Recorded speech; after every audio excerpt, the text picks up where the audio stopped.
जय जगन्नाथ, जय बलदेव, जय सुभद्रा माता की, सुदर्शन भगवान की जय, पंच तत्व की जय, चैतन्य निताय की जय, वामन देव की जय, परशुराम भगवान की जय, श्रील प्रभुपाद की जय, गुरुदेव की जय। ओम अज्ञानतिमिरान्धस्य ज्ञानाञ्जनशलाकया चक्षुरुन्मीलितं येन तस्मै श्रीगुरवे नमः।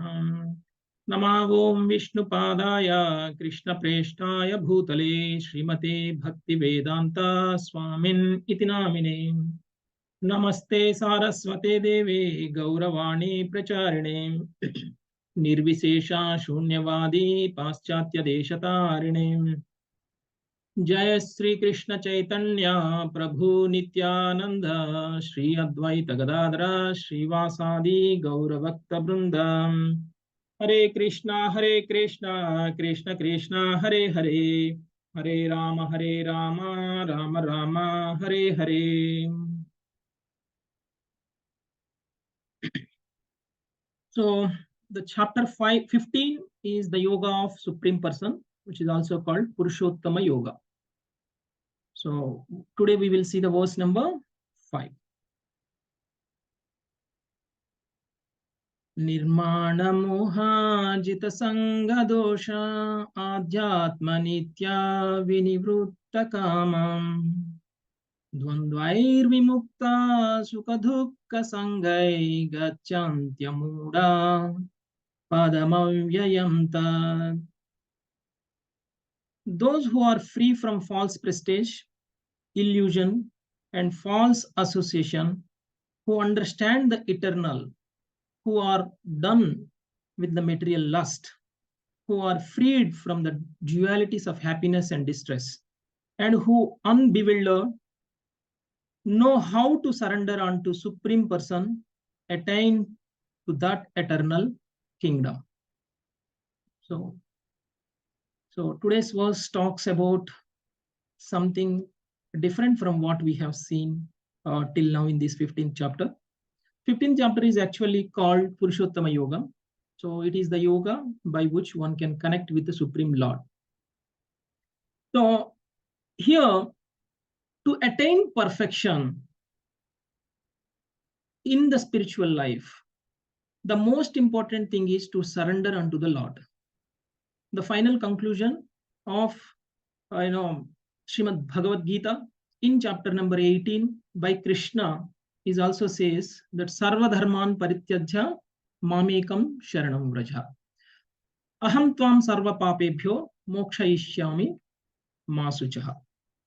So give up all kind of religions and surrender unto me. This is what Krishna is telling. So we need to learn the process of surrender.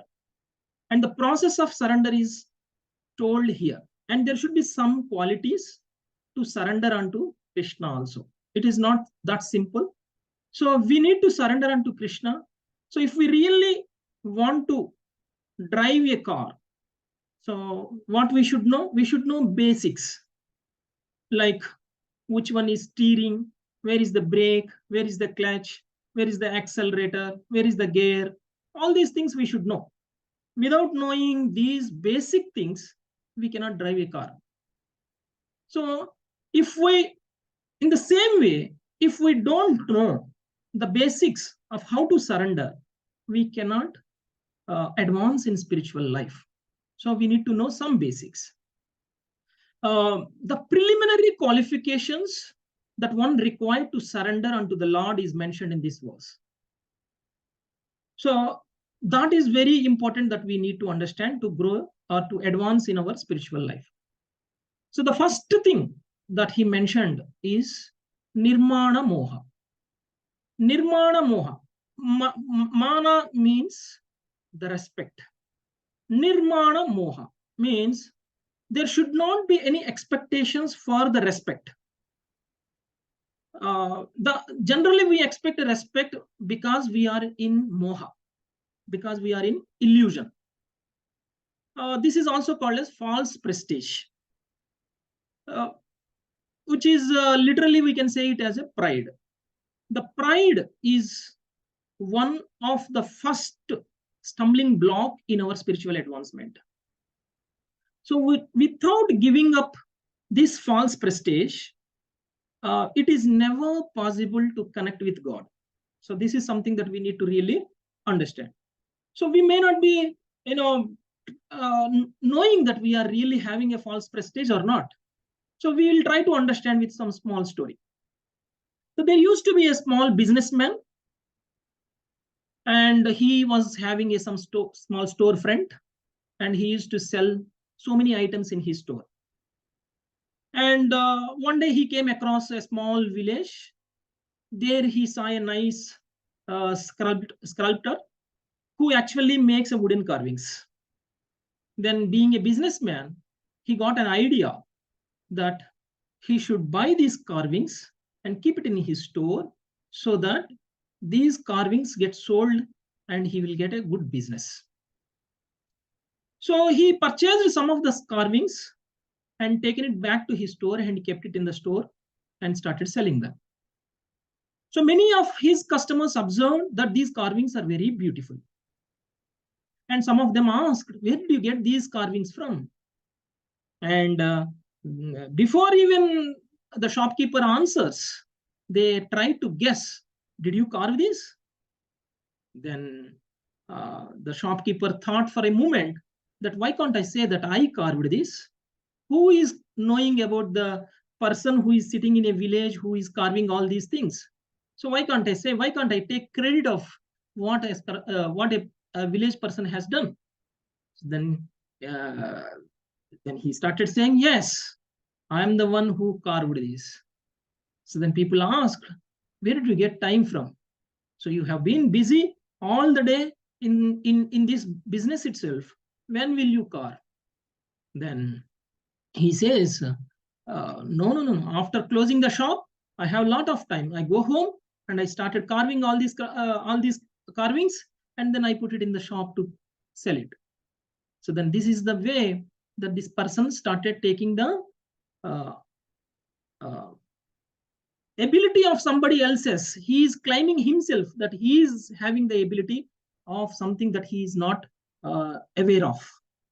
So soon, there was a lot of sales on these carvings, and everybody started thinking that this particular businessman does a very good carvings. Then soon he has become a famous. Then the orders started increasing more and more, and he started ordering these carvings from the village person and getting it to his shop and selling. So one day there was a person, a customer, who came and asked him, boss, I want a carving, but it is not like a general normal carving that you generally sell. I want a special carving. So then this businessman has a lot of faith and confidence on the village person, and then he has taken the order for the special carving that customer wanted. Then the customer also has given some advance, that you take this advance and make this carving for me. Then the businessman went to that village, and then he has ordered the special design that he want to get it to sell it for his customer. Then he has taken some days time to deliver this particular carving. Then after some days, let's say a couple of days later, the businessman went to the village and asked that sculptor that, did you make this carving? Then the sculptor was not there in the house, and his wife was there. And wife said, my husband is not well, and he admitted in hospital, and he was not able to do anything. He needs some rest. So he could not carve your design. So then he went back, and as usual, he started doing his business. And the customer who has ordered came to his business, and he asked, where is my carving? And then businessman cooked a story and said that, I am busy in so many other things. I could not get time to, carve your design. So give me some more time. I will do it. So then he said, okay. Then another 2 days gone, another 2 days passed, and he went back to that village to find out what is the status of the carving. The carving was not ready yet, because the village person still did not recover from his sickness. So then he was disappointed, and he went back.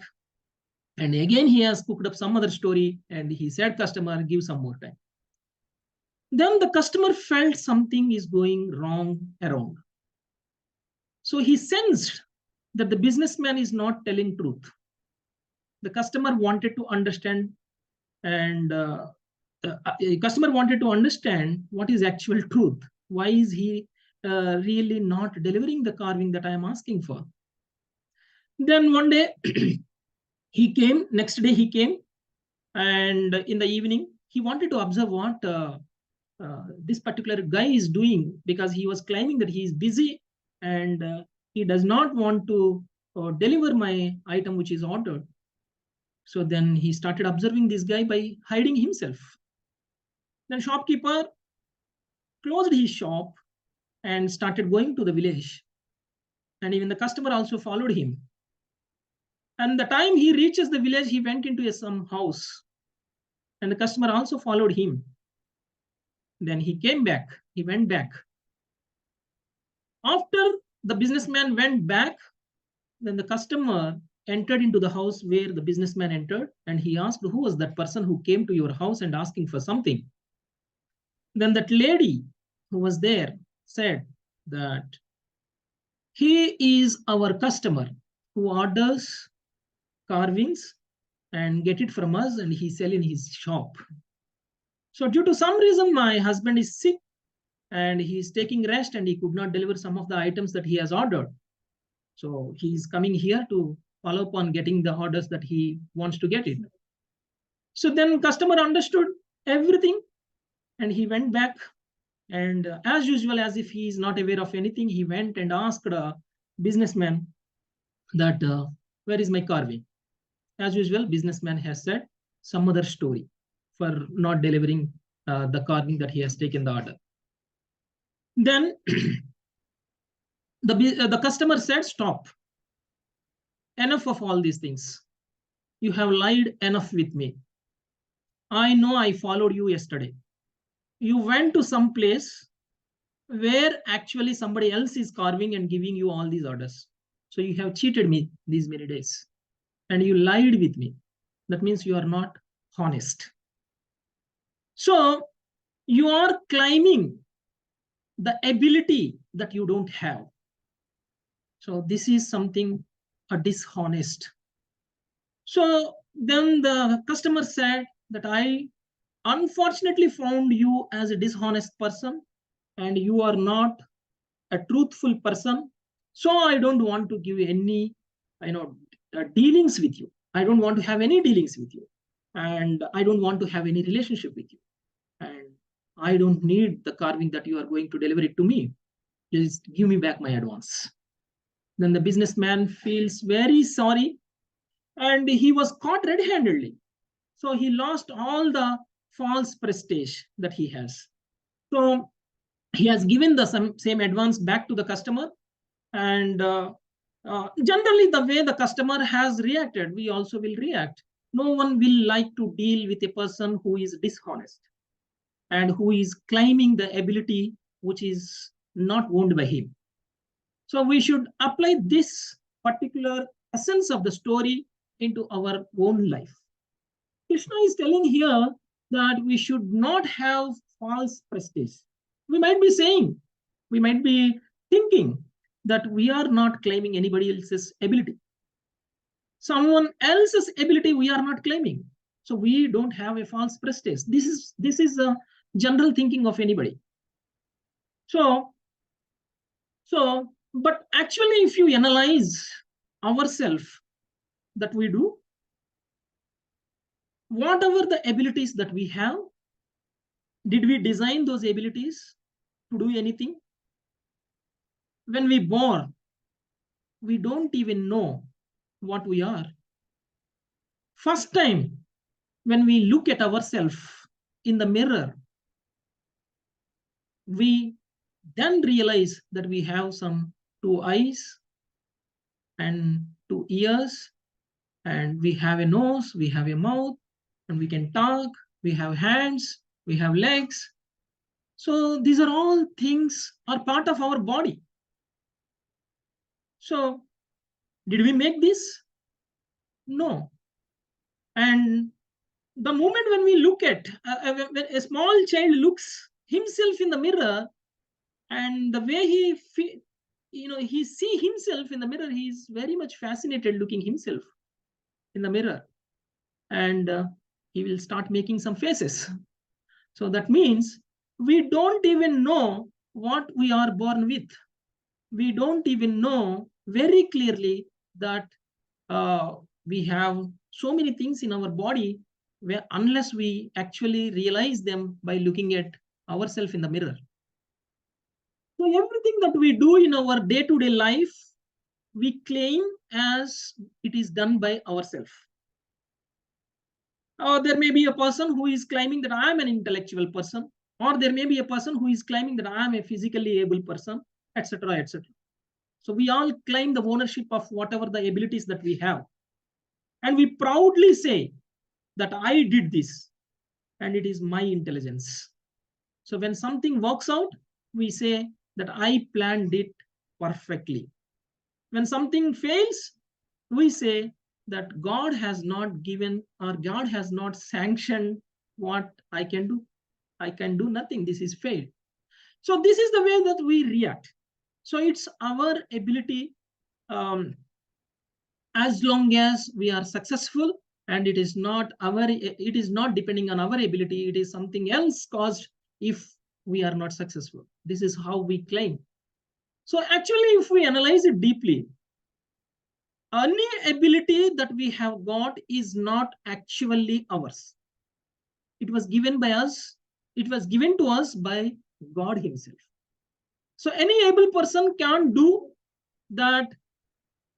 Whatever he has done today, maybe he will be able to do in the future in his life, because the law of nature is that the ability at one point of time that we have will be taken away from us after some other point of time.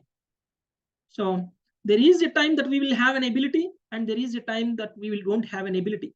The best example is that the arjuna Arjuna fought with so many warriors, and he defeated, even in Kurukshetra, he has defeated Bhishma, Drona, Karna. So he is an able person. But when Krishna disappeared, he went to Dwaraka to protect Krishna's wives, queens of Dwaraka. So he could not able to protect from small, cowherd boys. He lost all the ability. So the person who was able to win the kings of all over the world was the same person. The same Gandiva he was holding, the same chariot he was having. But he was not having the ability at one point of time, and he could not even save a woman of Dwaraka. So all our abilities, because of which we claim the respect, we claim the pride, we become proud of our designations and our activities, we have to understand that these are the abilities, not my own ability. These abilities are given to us by the Lord. So we should be cognizant of this fact, should be sincere and honest. Now, nobody likes a dishonest person, and that we have seen in our today's story that the dishonest person was rejected, and the customer does not even want to continue to have a relationship with a dishonest person. Similarly, if we really want to have a good relationship with the Lord, we have to stop being dishonest. So we have to act that all our abilities are actually given by Lord. If someone is glorifying our ability, then we should immediately pass it on to the Lord, saying that, who am I to take that credit? All the ability that I have today is because of God. God has given me these abilities. So this is very important that we need to cultivate. And the very important thing is that we should be free from this kind of false prestige. And because of the illusion, we are into this false prestige. So when this illusion goes away, then we actually be prideless. So how can this illusion goes away? Only by the knowledge. So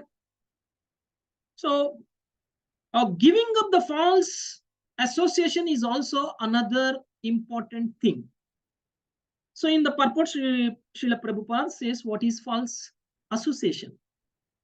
I belong to the particular society. I belong to the particular family. I belong to particular country. I am so and so having designations, and I am that, I am these. These are the boundaries that we are creating for ourselves. So this is called false association. So these are all very temporary boundaries that we have, and we are playing a role in this life. So just like how a person plays a role on a stage, like a householder, and let us say when we are playing a role as a householder, and we have so many household items around. Sofa is there, TV is there, divan is there, XYZ is there, and due to some or other reason the TV has broken. How do we react? Because we know that that is not belongs to us. We are just playing a role on the stage, and we just take it very lightly and say that, let it go, it's not mine. How does it matter for me if the TV breaks? So this is the kind of detachment that we should make, we should cultivate in our life, because only when we have knowledge we will be able to get this kind of detachment. So attachment is not good. We should understand that we are also playing a role in this life. And the last thing that Krishna is telling here is that the material lust. How do we get rid of this material lust, which is deep down in our heart? If there is something in our body, so maybe some pimple, or maybe some cancer or something, we can get it operated and get it removed. But the lust is not something that is physically available in our body. This cannot be removed by any surgeries. This is a subtle element in our body. How can we remove this subtle element, the lust, material lust, which is deep down in our heart? So the only way that we can remove the lust, material lust from us, is that hearing Srimad Bhagavatam, chanting about Krishna's glories. So this is what is mentioned in Srimad Bhagavatam as well. Shunvatam swakadham Krishna punya shravana kirtanaha. Means a person who is constantly hearing about Lord glories and chanting about him, remembering about him, is the person who is going to get rid of the lust, the material lust. So this is the only way that we can get rid of the lust from our heart. So from this particular verse, we can understand that we need to cultivate some qualities so that we can get Krishna in our life. And it's not that easy. So we have to gain this knowledge. So this is the essence of today's shloka 15.5. So we will see 15.6.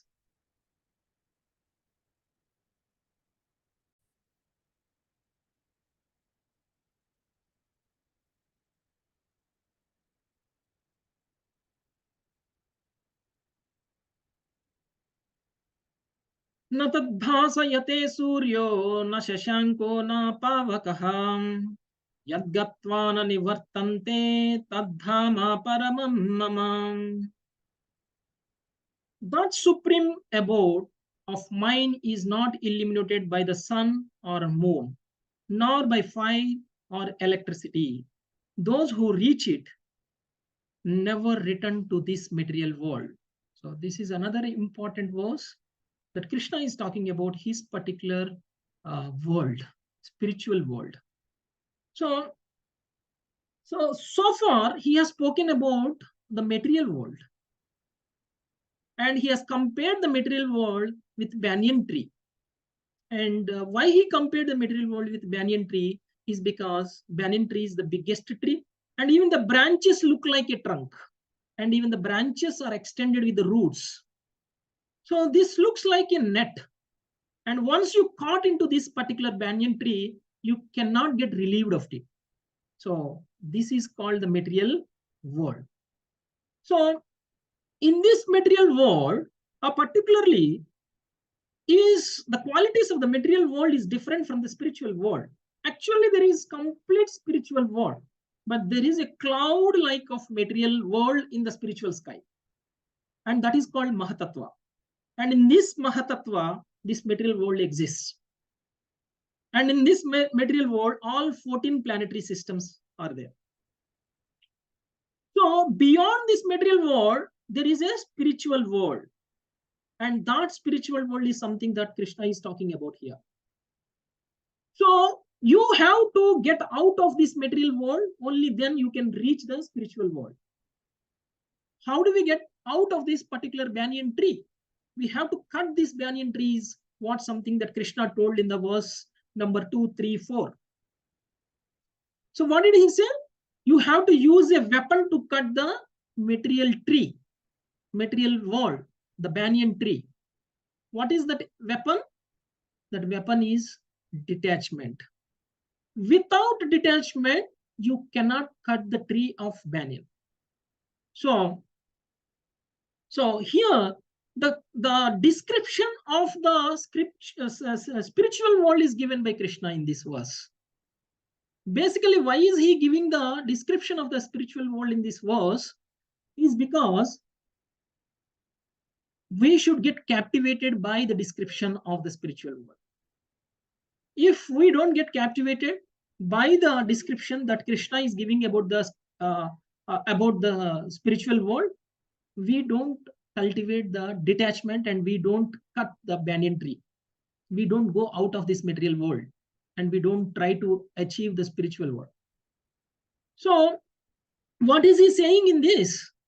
The first thing that he said is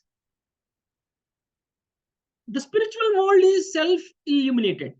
It does not require sun, moon, fire, or electricity.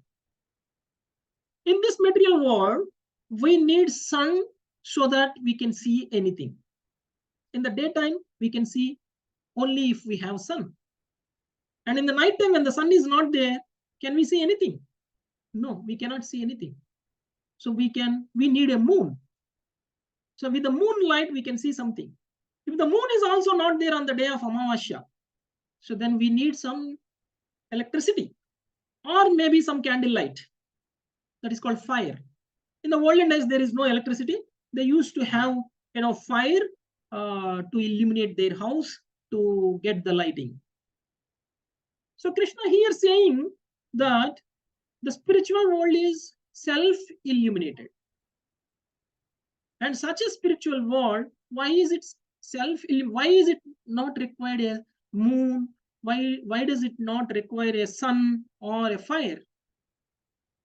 So in the 11th chapter, when Arjuna has seen the universal form of Krishna, he said that the brightness that is coming out of you, the lighting that is coming out of you, looking like 1,000 suns light.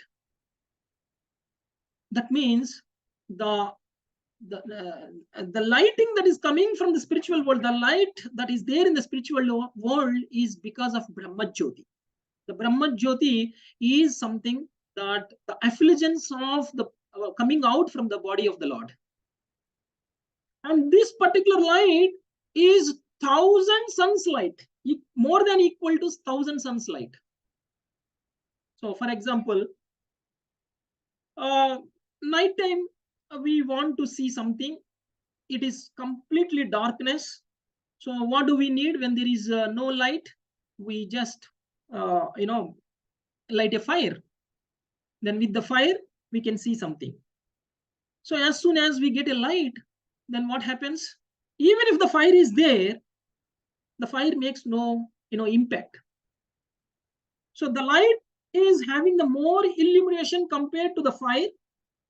So even when the fire is there, it does not help us. Only the more illumination from where we can see is effective. In the same way, daytime also, when the sun is there, the moon also will be there sometimes. But the moon, which is giving the light in the night time, cannot give the light in the daytime, because the sun is more illuminating than a moon. So the lighting in the daytime is only because of the sun, not because of the moon, even the moon is available. In the same way, in the spiritual world also, the lighting, the effulgence that is coming out of the Lord's body, the Krishna's body, is 1,000 times more illuminating than sun and moon. So there is no need for sun and moon in the spiritual world. So this is what Krishna is telling about the spiritual world. We are all in darkness. We need light. We need knowledge. We are all in ignorance. We need knowledge. So this darkness is something that is there only in the material world. We have to get out of this material world to see the self-illuminating spiritual world. So, and the second point that he was mentioning about his Paramam Mama, Parandhama. He is talking about Parandhama. That means the abode which is beyond this material world. So what is he saying? Once you attain that particular abode, which is beyond this material world, you don't have to come back to this world. You will never come back to this world. This is another good thing of attaining the spiritual world.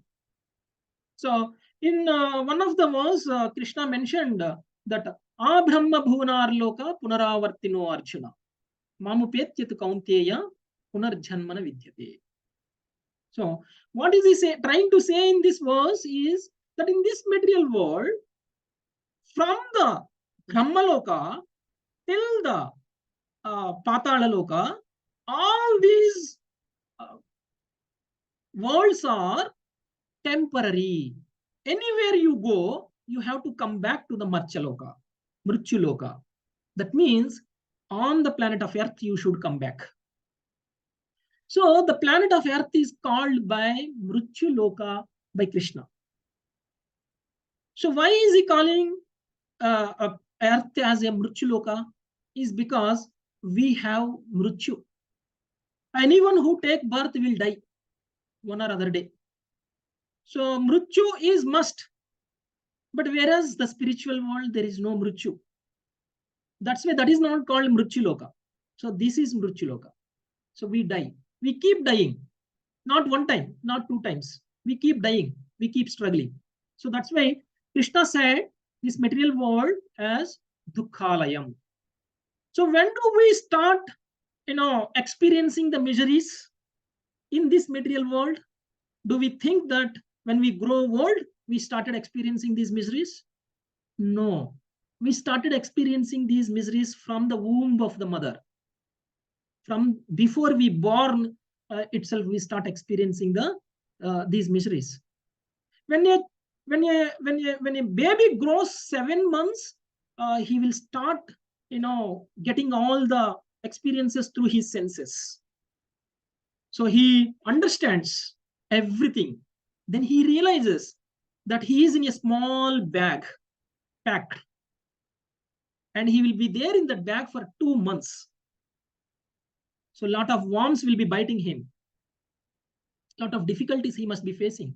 Can you imagine that we are kept in a small bag for 2 months? What kind of experience we will have? This is the experience a baby is sensing from the 7th month onwards. And at that stage of the baby, he remembers his past life. He remembers the current life. The miseries that he is undergoing, he can experience. And he started praying, Lord, that, oh Lord, why did you give me this kind of situation? I did a big mistake in my past life, and I came into this situation. Just give me an energy. Do something that as soon as I come out of this particular womb, at least I should surrender to you, and I should get rid of this kind of janma mrityu again and again.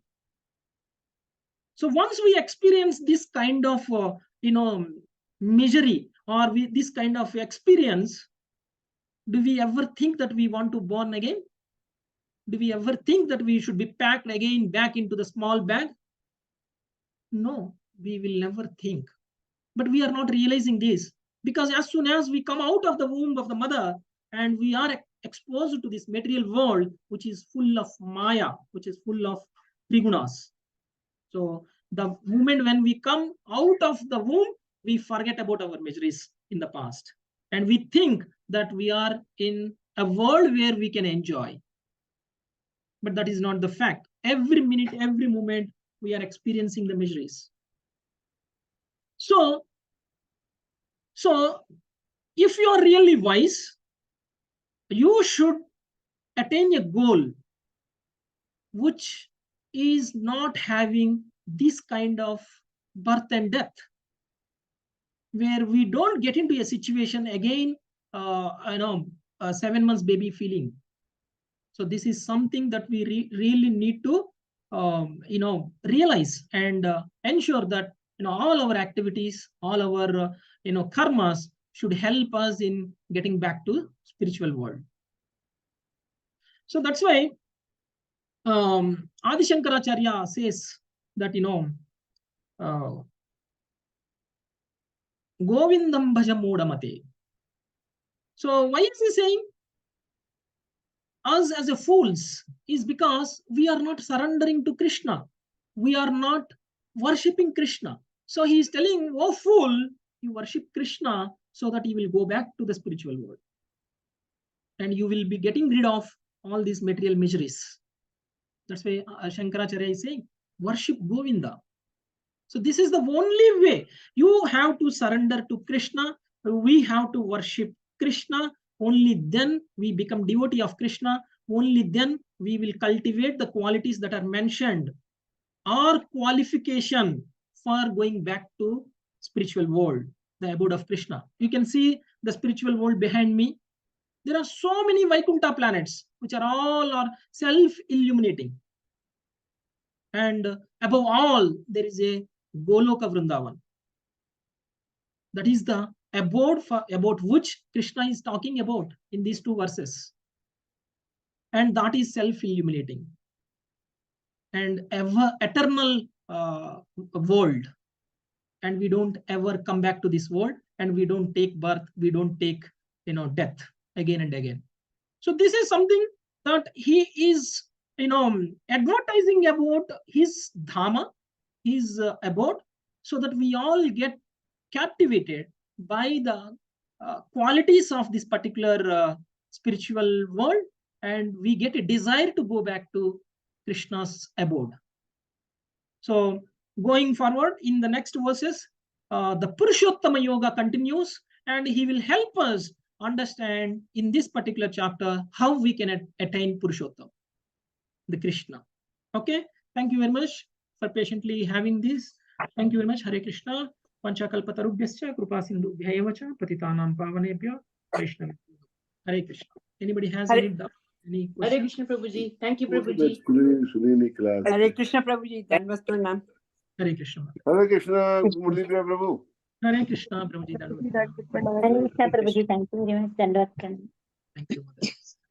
Hare Krishna Prabhuji.